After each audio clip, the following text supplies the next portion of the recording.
আসসালামু আলাইকুম। বাংলার গ্রামীণ স্বাদে ভরপুর ঘ্রাণে মন জয় করা রান্না হলো লইট্টা শুটকি দিয়ে আলু ও কাঁচা কলার ঝাল ঝোল। এখানে আমি নিয়ে নিয়েছি ৫-৬টা কলা আর ৫-৬টা শুটকি। কড়াই গরম হয়ে আসলে দিয়ে দিয়েছি পরিমাণ মতো তেল, তারপর পেঁয়াজ কুচি অ্যাড করে দিয়েছি। ২ চামচ মরিচের গুঁড়া, ১ চামচ হলুদের গুঁড়া, ১ চামচ লবণ। তারপর কেটে রাখা শুটকিগুলো দিয়ে দিয়েছি। এরপর মাছ ও মশলা কষানো হয়ে গেলে দিয়ে দিয়েছি সামান্য একটু পানি। কষানো হয়ে গেলে অ্যাড করে দিয়েছি একটি আলু ছোট করে কেটে। সবগুলো একসাথে নেড়েচেড়ে কিছুক্ষণ কষিয়ে নেব। তারপর দিয়ে দিচ্ছি কলা।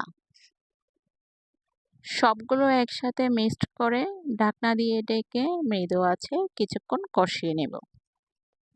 কষানো হয়ে গেলে এখানে অ্যাড করে দিচ্ছি ৩ মগ পানি। আপনারা আপনাদের প্রয়োজন অনুযায়ী দিতে পারেন। কাঠির সাহায্যে নেড়ে ছেড়ে দিয়ে এখন অ্যাড করে দিচ্ছি ২টা কেটে রাখা টমেটো। আবারও নেড়ে ছেড়ে দিয়ে ঢাকনা দিয়ে ঢেকে রান্না করব প্রায় ২০-২৫ মিনিটের মতো। আমি কিছুক্ষণ পর পর ঢাকনা উল্টিয়ে পাল্টিয়ে চেক করে দেখছি সিদ্ধ হয়েছে কিনা।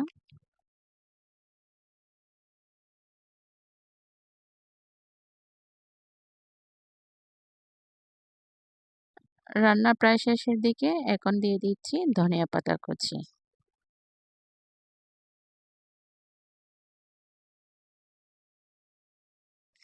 এই তো আমার রান্না করা হয়ে গেছে।